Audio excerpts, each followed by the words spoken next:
आज की कहानी का शीर्षक है मकर संक्रांति।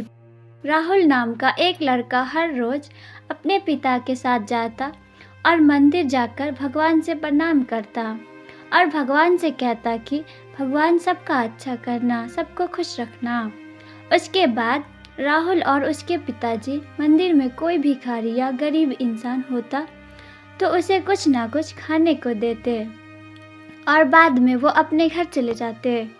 घर जाकर राहुल 10 बजे स्कूल में जाता और राहुल को उसके माता पिता जो भी पैसे देते उनमें से कुछ पैसे राहुल अपने दोस्त रोहन को दे देता। रोहन एक गरीब परिवार का लड़का था। रोहन के पिताजी की मौत बचपन में ही हो गई थी। रोहन का एक छोटा भाई भी था। दोनों बेटों का भरण पोषण रोहन की माँ ही करती थी। राहुल पहले रोहन के घर जाता और उसके बाद राहुल और रोहन दोनों साथ साथ स्कूल में जाते थे। लेकिन एक दिन की बात है, राहुल हर रोज की तरह अपने पिताजी के साथ मंदिर जाता है और घर वापस आकर अपने पिताजी से कहता है कि पिताजी आज मुझे स्कूल में टीचर ने फीस लेकर आने को कहा है। तभी राहुल के पिताजी उसे 1000 रुपये देते हैं और कहते हैं कि ये लो राहुल, अपने स्कूल फीस भर देना। फीस लेकर राहुल रोहन के घर जाता है। तभी राहुल देखता है कि रोहन का छोटा भाई जोर जोर से रो रहा था और उसकी माँ उसे मार रही थी। तभी राहुल ने कहा कि क्यों आप मार रहे हो।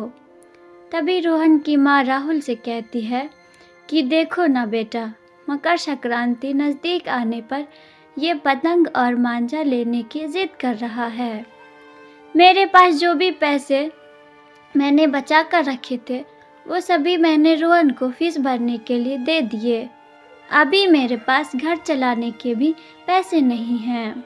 राहुल रोहन के छोटे भाई को देखता ही रहता है। तभी रोहन राहुल को कहता है कि चलो राहुल, हमें स्कूल के लिए लेट हो रहा है।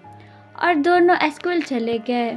लेकिन राहुल स्कूल में बस यही सोच रहा था कि आज मैंने पहली बार किसी को रोता हुआ देखा। मैं हर रोज पिताजी के साथ मंदिर जाता हूँ और पिताजी ने मांगने पर भी सबको कुछ न कुछ देते हैं और आज मेरे सामने रोहन का भाई जोर जोर से रो रहा था और मेरे पास पैसे होने के बावजूद भी मैं उसकी कोई मदद नहीं कर सका। इस बात को लेकर राहुल बहुत ही चिंतित था और जैसे ही स्कूल की छुट्टी हुई तो राहुल तुरंत ही एक पतंग और मांझा की दुकान पर पहुंच गया और जो पैसे पिताजी ने फीस के लिए दिए थे उन पैसों से राहुल ने पतंग और मांझा खरीद दिया और वो रोहन के घर चला गया और रोहन के छोटे भाई को दे दिया। इतने सारे पतंग और मांझा को देखते ही रोहन का छोटा भाई बहुत ही खुश हो गया और अपनी माँ से कहने लगा कि देखो माँ, राहुल मेरे लिए कितने सारे पतंग और मांझा लेकर आए हैं। ये सब देखकर रोहन की माँ की आंखों में आंसू आ गए और उन्होंने राहुल को गले लगा दिया और कहा कि भगवान ऐसा बेटा सबको दे। राहुल के चेहरे पर एक अलग प्रकार की स्माइल थी। वो अंदर ही अंदर बहुत खुश था क्योंकि इतनी खुशी आज तक उसने कभी महसूस नहीं की थी। जब राहुल घर पहुंचा तो उसने अपने पिताजी को सब कुछ सच सच बता दिया। तभी राहुल के पिताजी ने अपनी पत्नी को बुलाया और कहा कि आज मुझे अपने आप पर गर्व है कि मुझे राहुल जैसा बेटा मिला।